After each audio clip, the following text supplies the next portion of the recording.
Bonjour, bonsoir et bonne nuit si c'est le cas. Bienvenue au PodCab, le balado de l'action bénévole et communautaire de la vallée du Richelieu. Accueillons maintenant notre animatrice, Madame Louise Langevin.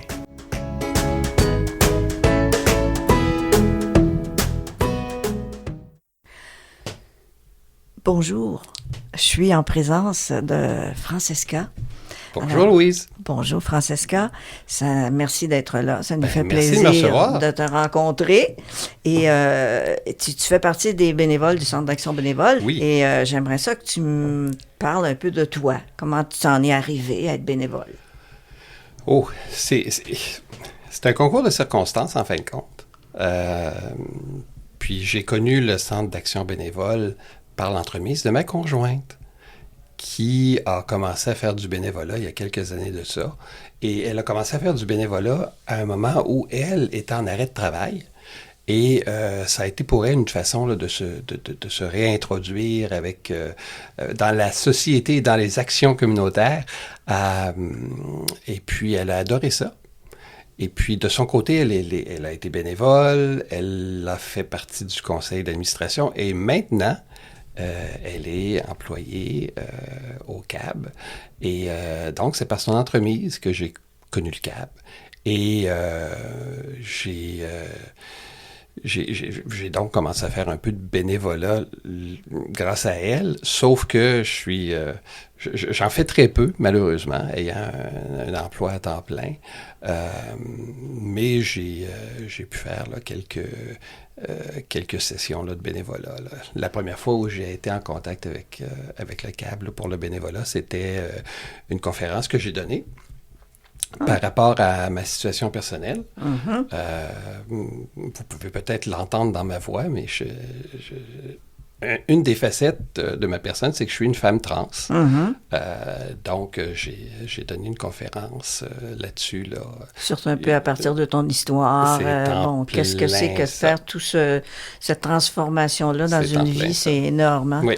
Mais donc, parce que je vais revenir, on va en parler un petit peu plus tard de ça. Pour le moment, je voulais savoir, bon, d'abord, ça fait combien d'années, combien de temps que tu t'es inscrit parmi nos bénévoles et nos jeunes bénévoles? Ah, oui, c'est trop gentil, parce ça. Que quelqu'un qui travaille encore est jeune. On a une bonne proportion de nos bénévoles qui sont des personnes retraitées. Merci beaucoup pour le jeune, ça fait vraiment plaisir. Ça fait pas 2 ans, là. C'est très récent quand même. Là. 2 ans? Bon. Ouais, même pas. OK. Fait que là, tu as fait une conférence, mais quelle autre sorte dans quoi fais-tu ton bénévolat ici?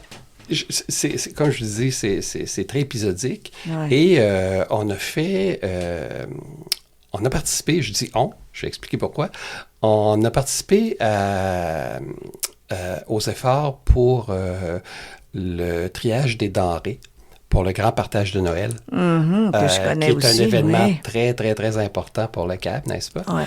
Puis pour l'aide aux familles.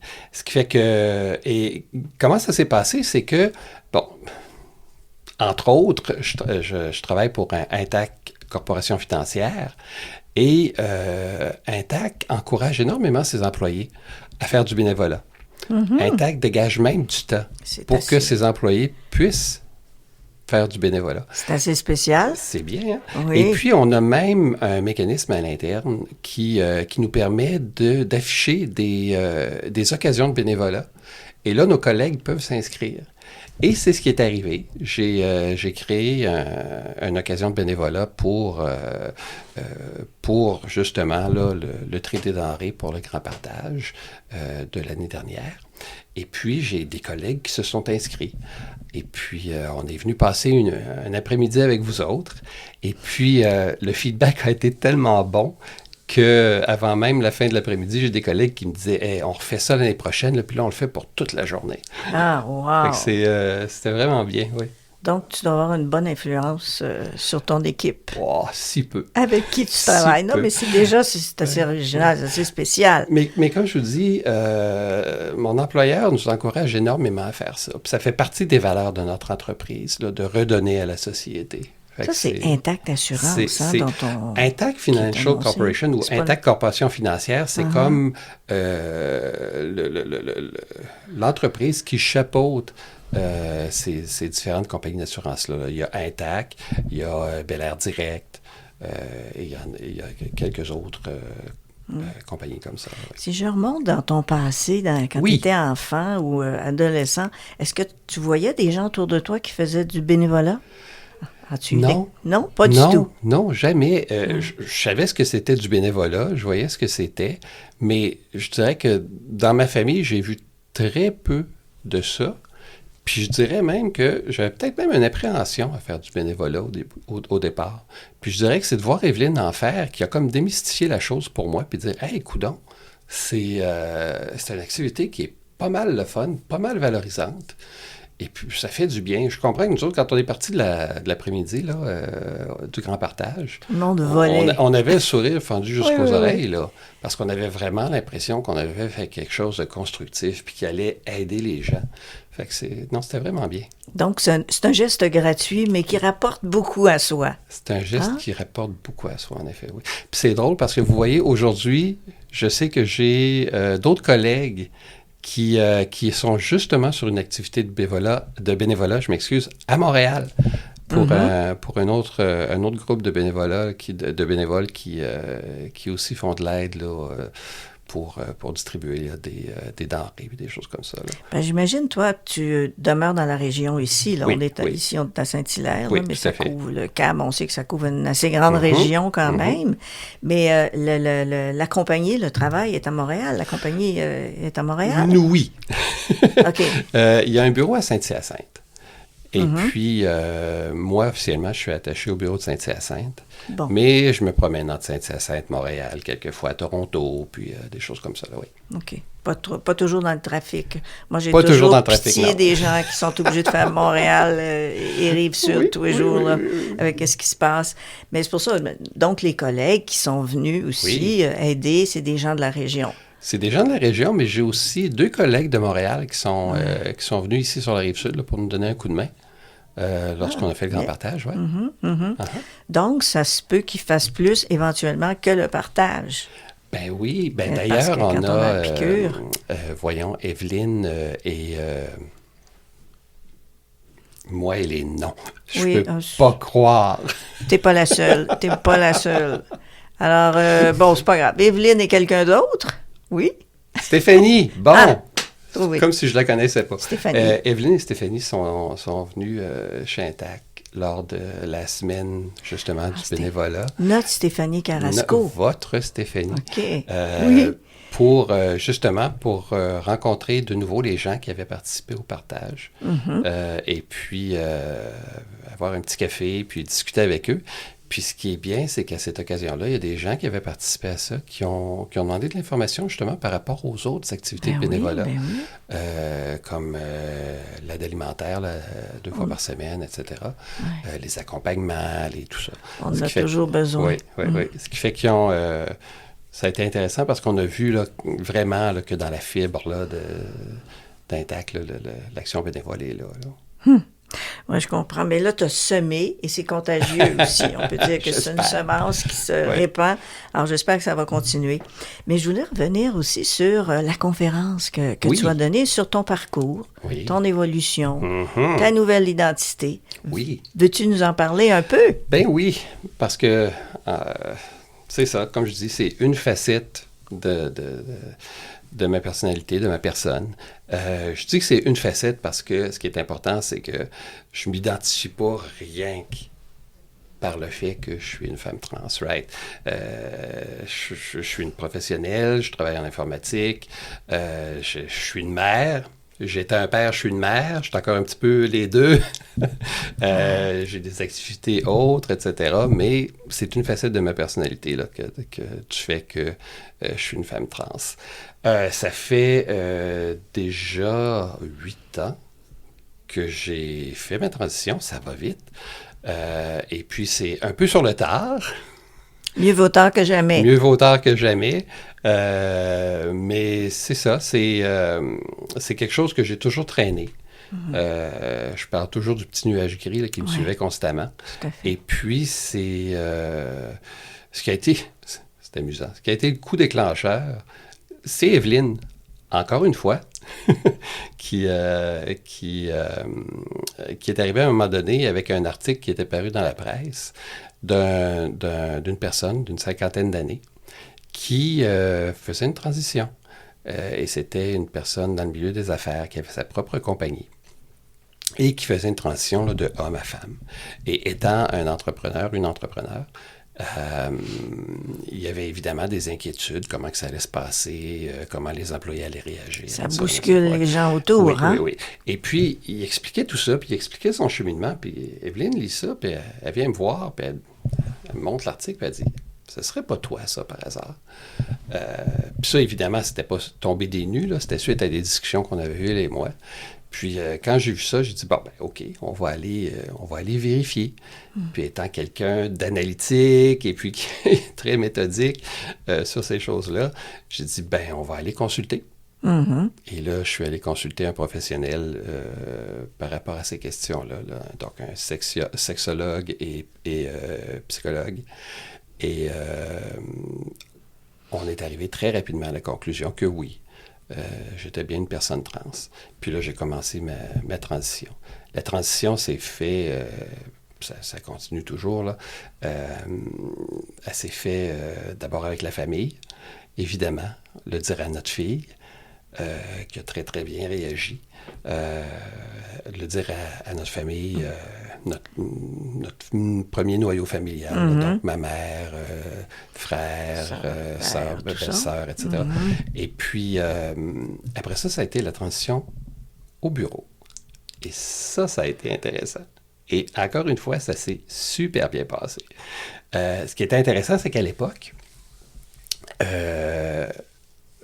on avait, au niveau des ressources humaines, chez Intact, on avait des outils, je dis on, là, je ne fais pas partie des ressources humaines, mais les ressources humaines avaient des outils pour aider les gens qui font un coming out en tant que personne homosexuelle, ce genre de choses.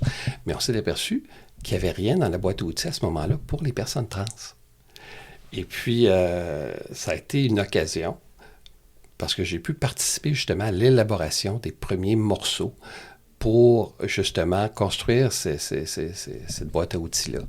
Et puis, ça a donné par la suite là, la sortie d'un guide là, pour justement l'intégration des personnes trans en milieu de travail. Et puis, c'est ça. Et comme je vous dis, la transition au travail, c'est tellement bien fait. Ça a été comme naturel. Moi, j'avais promis de mon côté que j'allais pas leur faire de surprise, là, que j'allais pas arriver en jupe et en talons hauts le lendemain matin, mais que j'allais leur faire une transition en même temps que moi. C'était pareil aussi dans ma vie personnelle. Evelyne m'avait promis d'aller le plus vite possible et moi, je lui avais promis d'aller le moins vite possible afin qu'on se rejoigne là, dans cette transition-là. Fait que oui, ça s'est somme toute là, passé de façon, je dirais, naturelle. Une transition un peu douce, si on peut appeler ça comme ça. Très douce. Puis ce qui m'a fait chaud au cœur, c'est même quelques années après, j'ai une personne qui travaille, pas directement avec moi, là, mais qui, dans l'ascenseur, a pris la peine de me dire qu'elle avait trouvé ça vraiment superbe, la façon que la transition s'était faite, parce que ça s'était fait tout en douceur. C'est un beau témoignage. Ce fameux guide-là dont tu parles, est-ce qu'il a été publié? Les gens qui nous écoutent... C'est quelque chose à l'interne chez Intact, là. Donc, c'est vraiment pour nous. Là. Enfin, mais il doit exister des outils similaires, il y a plein d'outils. Je pense, au ministère. Il y a plein d'outils. Puis, écoutez, moi, ce que je dis souvent, tout le temps, de fait, quand on parle de ça, je dis, restez pas tout seul, là. Quand vous êtes dans une situation comme ça, et si vous vous posez la question, consultez. Il y a des services un peu partout. Il y a le groupe Trans-Mauricie, Centre du Québec, ici, sur la Rive-Sud, qui est plus dans le coin de Drummondville. Il y a Aide aux trans. Et puis, évidemment, là, les psychologues et les... Oui, c'est sûr. C'est ça. Mais ce que tu me cites comme ressource, me semble que comme le CAB devrait peut-être le publiciser davantage. Là. Je pense peut-être que ça a été fait sur l'InfoCab là, qui est sur maintenant Internet. Là. Avant, c'était imprimé, mais maintenant, depuis 2 mois, 3 mois, c'est sur Internet. Est-ce que ça serait pas possible d'informer à partir de ça, à partir de ce médium-là, les ressources qui existent pour les trans, à moins que ça soit déjà fait. Sûrement, mais comme je vous dis, il y a des groupes d'aide là, qui existent, là, puis on peut les trouver là, relativement facilement. Facilement sur Internet. Ne serait-ce qu'en cherchant pour Aide aux trans de Montréal. Il y a aussi le groupe Émergence à Montréal qui a plein de ressources. Et puis, c'est juste de rentrer en communication avec ces organismes-là et ils vont être à même de vous guider là, vers soit des organismes locaux ou des professionnels là, de la santé qui vont pouvoir vous aider. Là. Puis quand vous avez donné votre conférence, les gens qui sont venus assister à ça, as-tu pu analyser leur réaction ou observer leur réaction, par exemple? Bien, quand je donne une conférence, parce que j'en ai donné quelques-unes, quand je donne une conférence, moi, je commence toujours en disant, écoutez, là, pas de tabou. Vous avez des questions, posez-les. Ouais. C'est sûr que dans la vie de tous les jours, il y a certaines questions qu'on devrait probablement pas poser à une personne trans, parce que c'est invasif, là. Et c'est carrément pas de nos affaires. Mais j'ai dit, par contre, pendant cette conférence-là, posez-les les questions-là. Tout ce qui vous chicote, tout ce que vous vous demandez, même une question très personnelle, posez-la. Je vais y répondre. Mais si c'est une question qui, normalement, dans le public, là, ne devrait pas se poser, je vais vous l'indiquer. De dire, écoutez, là, ça, c'est quelque chose de hyper personnel, là, puis c'est pas vraiment une question à poser à quelqu'un que tu viens de rencontrer, là. Fait que c'est... Oui. Puis les réactions sont habituellement toujours positives. Bien, de fait, le fait que les gens viennent à ces conférences-là, c'est parce qu'il y a un intérêt, il y a une curiosité. Exact, une ouverture, en général. Et puis moi, je prône toujours d'avoir ce que j'appelle une saine curiosité, là. Ouais. Donc, de poser la question, puis de s'informer plutôt que de rester dans l'inconnu, puis de se demander si ce qu'on conçoit est la bonne chose ou pas. Il est préférable de poser la question, là, puis de le demander. Il y a souvent la question des pronoms là, qui arrivent. Là. Si vous êtes devant une personne qui ne semble pas vraiment...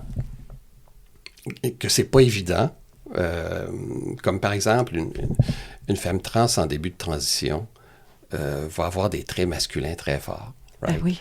Et puis, est-ce que c'est vraiment une femme trans? Est-ce que c'est une personne non-binaire? Fait on a tous les droits de se poser la question, là, OK, quel pronom utiliser? Puis, on le demande. Quand on n'est pas sûr, on le demande. Bonjour, je m'appelle so-and-so. Par quel prénom préfères-tu que je m'adresse à toi? C'est tout. C'est pas plus grave que ça. Mais en fait, Francesca, tu fais aussi du bénévolat pour l'association des LGBTQ, là. Oui. Tu sais, qu'est-ce que tu fais là? J'ai été impliqué au début de ma transition. Là, j'allais à des rencontres, etc., puis discuter là, avec les différentes personnes qui sont là. Puis c'est sûr que moi, je peux parler de mon expérience à moi, de ma transition. Mais je ne suis pas une professionnelle de la santé, j'ai pas de background en psychologie ou quoi que ce soit, ce qui fait que je peux parler de mon expérience, mais je ne suis pas une personne qui va être placée pour venir en aide, non, vraiment. Ça. Là. Ce qui fait que ça ton rôle, c'est pas d'être thérapeute. C'est en plein ça. C'est dans le fond de témoigner c'est en plein ça. de ce que tu as vécu, ce que tu vis. Oui, puis si on parle d'un type de bénévolat, ben c'est quand je fais des conférences. Parce que les conférences que je fais, je ne me fais pas payer pour ça. Je fais ça à titre gracieux, puis c'est vraiment pour pouvoir démystifier là, qu'est-ce que c'est qu'une personne trans. Oui, puis tu donnes, en tout cas, l'impression d'être quelqu'un de très apaisant. Tu es apaisante. Merci beaucoup. Et en même temps très vivante. Je ne suis pas toujours comme ça, hein? Oui, mais le sourire, Oui. la façon de s'exprimer, Ben, la c'est vie est apaisant. belle. La vie est tellement belle. Ah, ça, oui. Écoutez, là. Particulièrement au printemps, mais Oui. c'est beau tout le temps. Oui, oui. C'est très vrai. Puis je comprends que je suis une personne privilégiée. Je comprends ça. Puis je sais aussi que on n'a pas tous la même histoire. Puis il y a des personnes trans qui n'ont pas nécessairement un milieu qui est facile, qui n'auront pas le support dont ils ont besoin. Ouais. Puis ça, c'est quelque chose qui est important. Puis là, je m'adresse aux parents d'enfants qui seraient en questionnement et qui auraient besoin de support. Là. S'il vous plaît, soyez pas les premiers bullies de vos enfants. On voit que au niveau des jeunes, les jeunes qui s'en tirent le mieux dans ces situations-là, c'est ceux qui ont l'appui de leur famille. Vous n'avez pas à être d'accord avec le parcours de votre enfant. C'est un parcours personnel. Mais tout ce que vous pouvez faire, c'est le supporter. Là. Et l'aimer. Et l'aimer. Comme Puis, il est. oui. Comme il est. Puis on a des l'accepter. témoignages d'enfants très jeunes qui étaient absolument certains de leur identité. Oui. Puis oui, il y a des enfants qui se questionnent. Puis oui, peut-être que c'est un simple questionnement et qui vont dire « Ah non, regarde, je me questionnais, mais non, c'est pas ça du tout. » Puis non, écoutez-les, puis supportez-les, là. Oui, c'est un beau message. J'espère qu'il y en a qui vont l'enregistrer et l'écouter plus d'une fois pour que leurs enfants soient davantage heureux. Même si actuellement, là, il y a une loi, on en parle beaucoup, comme quoi pour Oui. les transitions ne doivent pas se faire avant 14 ans et Oui. plus. Là, Oui. je ne sais pas Oui. trop. Qu'est-ce Oui. que tu en penses de ça? Moi, j'ai aucun problème avec ça. Là où j'ai un problème, c'est parce que c'est une décision très sérieuse. Oui. Et surtout quand on parle de transition médicale, c'est très, très, très sérieux, là. Le retour en arrière, là, c'est oui, pas... J'imagine. Ben, on peut pas revenir en arrière comme on était avant, là, c'est clair. Sauf que, dans le cas des préadolescents, il y a des mécanismes qui existent pour donner aux jeunes plus de temps, justement, pour prendre sa décision. Puis ça, c'est les fameux bloqueurs là, de puberté. Puis encore une fois, s'il vous plaît, prenez pas ce que je dis comme argent sonnant. Je ne suis pas une professionnelle de la santé, s'il vous plaît. Allez vous informer auprès des personnes compétentes. Mais ce que j'ai pu constater, c'est que ces fameux bloqueurs-là vont permettre justement de retarder la puberté, ce qui fait que la jeune personne peut vraiment faire un bon cheminement et se décider. Et si cette personne-là décide, non, en fin de compte, non, pas de transition pour moi, t'arrêtes les bloqueurs, puis la nature reprend son cours.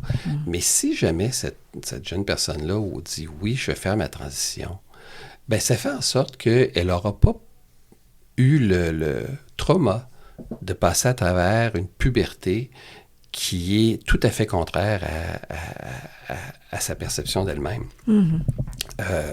Puis, écoutez, c'est traumatisant, là, à quelque part. Puis, Tout à fait. Un exemple, je vais parler de mon cas. Évidemment, moi, quand j'étais adolescent, je ne dis pas adolescente, je dis adolescent, je ne savais pas, là, c'était quoi. Là. J'avais toujours comme je vous dis... Là, tu te sentais mal dans ta peau. Je me sentais mal dans ma peau. J'enviais énormément les filles d'être ce qu'elles sont. Mais essayer de mettre un concept là-dessus, j'y arrivais pas. Ce qui fait que je passais à travers, tu sais, comme tous les petits gars, je passais à travers ma puberté, je suis devenu un jeune homme. J'ai eu une belle vie de gars, là. On s'entend, là. J'ai pas été malheureux, pas du tout, en général. Mais à part cette ombre-là au tableau. Mais puisque j'ai fait une transition très tard, ben il y a des traits masculins qui s'effacent pas. Comme l'ossature, la voix, parce que quelqu'un qui ne le sait pas et qui m'entend présentement va dire, ben voyons, c'est un homme, ça. Parce que la voix, pour une femme trans, la voix ne devient pas plus claire. Contrairement à un homme trans, que la testostérone va faire descendre la voix. Donc, vous voyez, c'est une chose comme ça. Une femme trans peut arriver à modifier sa voix, Mais ça demande beaucoup d'efforts puis beaucoup d'exercices là, orthophoniques. Un petit peu d'opéra, là. Un petit peu d'opéra, oui. Et puis, il y a une opération qui existe, mais le taux de succès est très, très, très, très bas. Et on n'est jamais sûr du résultat, là. Alors, donc, tu as d'autres choses à faire que de centrer sur ça. Puis, oui, tout à fait. Tu t'es refait une nouvelle vie où tu es heureuse. Oui, puis puisque, comme je vous dis, moi, j'étais une personne qui était relativement chanceuse dans la vie. Là. Oui. Ce qui fait que j'ai pu me permettre d'avoir des interventions chirurgicales là, qui ont amélioré mon apparence un petit peu. Sauf que il y a des choses qui ne trompent pas. Là. Parce qu'on ne s'est pas financé par notre assurance maladie du Québec. Il y a écoutez, pour une femme trans, la réassignation de sexe, oui. Ah oui? Ça, c'est couvert. Mais le reste, ça ne l'est pas, malheureusement. En fait, Francesca, tu fais du bénévolat à plusieurs niveaux, hein, directement au CAB. As-tu l'intention de faire autre chose au CAB, malgré toutes tes occupations? Alors, tu fais des conférences, bon. Moi, j'ai l'impression que même, parce que la retraite s'en vient dans quelques années. Et mon ah oui, ça s'en vient. Tu vas en prendre jeune? Non. 65 ans. T'as l'air jeune. Ah, c'est gentil. Mais non, là, dans 60 ans cette année, là. Wow, bravo. Merci. Fait que c'est ça. Donc, je vais prendre ma retraite incessamment. Puis là, c'est sûr et certain que les activités de bénévolat vont augmenter de mon côté. Oui. Puis au CAB, ici. Oui. Ça, là, on a besoin. On a besoin de bons bénévoles et de bonnes bénévoles. Alors, je pense qu'on a fait le tour un petit peu. Je pense que oui. Oui, hein? Tu es une heureuse bénévole qui reconnaît que ça te rapporte quelque chose sur le plan personnel. C'est certain. C'est certain que ça apporte quelque chose. Comme quoi, par exemple? Bien, un sentiment d'accomplissement, là. Oui. Un sentiment qu'on a fait du bien à la communauté. Puis il ne faut pas minimiser les gestes qu'on fait. Des fois, on dit, voyons donc, là, juste faire cette affaire-là, là, qu'est-ce que ça va changer dans la vie? Pour quelqu'un, ça peut changer vraiment sa vie. Fait que, il ne faut pas minimiser ça. Toutes les petites actions qu'on fait, c'est fou l'impact que ça peut avoir. Puis même quand il y a des bénévoles qui se présentent chez vous, je pense justement au fameux grand partage, il y a la guignolée qui vient avant ça. Hein? Fait de préparer un petit panier en partant, là. Oui, je l'ai fait, moi aussi. C'est en plein ça. Années. Puis on était comme tout le monde avant, là. Tu sais, la guignolée arrivait, on disait, c'est la guignolée. Ah oui, on a-tu des choses? Puis là, tu allais dans ton armoire de canage, puis tu sortais des choses.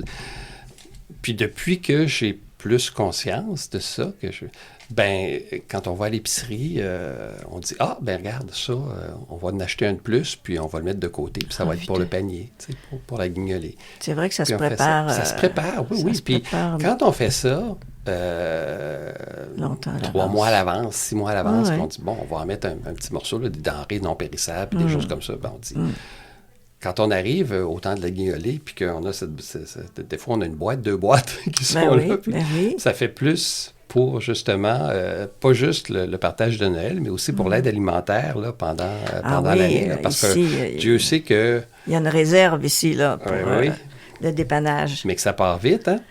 Oui, bien surtout en cette période où tout a augmenté tellement et les besoins augmentent effrayamment. En tout cas, c'est... Vous avez vu une augmentation cette année, hein? De l'aide alimentaire, des besoins d'aide alimentaire? Oui, c'est ce qu'on m'a dit là, quand j'ai posé des questions au directeur, entre autres. Là, puis Stéphanie. C'est significatif? Bien, jusqu'à quel point, là, c'est pas des statistiques je comprends, là. scientifiques, mais oui, il y a eu une bonne augmentation de 15-20 là, peut-être. Il y a du monde là, de plus. Oui. C'est énorme, ça. Oui. Bien, le coût des maisons, le coût des logements, le coût des aliments, nourrir une famille, là, on le sait, c'est beaucoup plus cher qu'avant. Oui, tout à fait. Parce qu'il y en a qui en profitent, et on ne dira pas qui, on sait qui. Tout ce qu'on peut dire aux gens qui écoutent, c'est Ouais. Aider. Aider. Tous les petits gestes comptent. Hein? C'est vrai. Écoute, merci beaucoup, Ça me Francesca. fait terriblement plaisir. Le message est absolument intéressant pour les gens puis qui vont nous écouter, puis j'espère qu'ils vont prendre des notes et s'inscrire comme bénévole. Ben, c'est moi qui vous remercie de m'avoir reçu. Puis, Ça fait plaisir. Merci, Francesca. Merci à toi. Bye-bye.